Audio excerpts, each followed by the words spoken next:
আজকে চলে আসছি সেই ঐতিহ্যবাহী হাবিজপুর গ্রামের মাসুদ ভাইয়ের দোকানে। মাসুদ ভাই, সালাম আলাইকুম। ওয়ালাইকুম সালাম। কেমন আছেন আপনি? আমার লাগছে ভালোই। কি অবস্থা আপনার? এই তো আলহামদুলিল্লাহ ভালোই। তো আপনার যে বিরিয়ানি বানাইতেন আগে, বিরিয়ানি, চাউল ভাজা, ভাইরাল চাউল ভাজা, আবার চাউল ভাজা বানাইতেন, কিরকম চলছে কি আসে বিষয়? আমার মত ভালোই চলছে, ভালো রেগুলার চলতেছে। কোনো দেখা যায় তো এই যে কাস্টমার খাইতেছে, এই যে এনো খাইতেছে, এরা তো খাইতেছে, এরা দেখা যায় না লোকজন আসেন।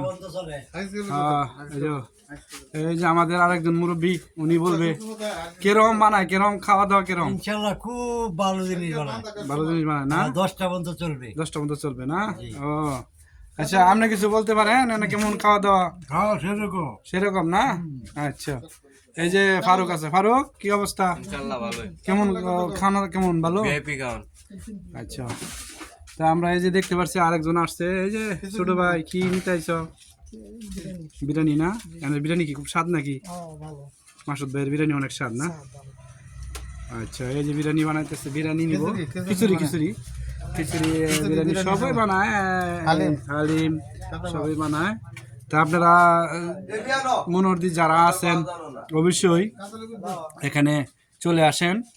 এই যে দেখেন খাওয়ানোর অনেক আইটেম। এই যে আমাদের আরেকজন আছে কাজল ভাই। গেছিলাম দিনের বেলা দুই লোকে কয়ে দিছে, কয় এতে চাল ভাজা এতে স্বাদ আর নাই। ও মানে মাসুদ ভাইয়ের দোকানে চাল ভাজা দোকানে অনেক অনেক অনেক ভালো, ও, অনেক ভালো। তো প্রিয় আগুলপুর দর্শক, গেছি, আগুলপুর এই কত চাল ভাজা খুব ভালো। ভালো না? হ্যাঁ। তো প্রিয় দর্শক, আপনারা দেখতে পাচ্ছেন এবং অনেক যারা ছিল এখানে কাস্টমার, তারা সবাই কিন্তু সাপোর্ট ভাইয়ের অনেক, মাসুদ ভাইয়ের অনেক সাপোর্ট করছে। মাসুদ ভাইয়ের খানা অনেক সুন্দর, মান ভালো। আপনার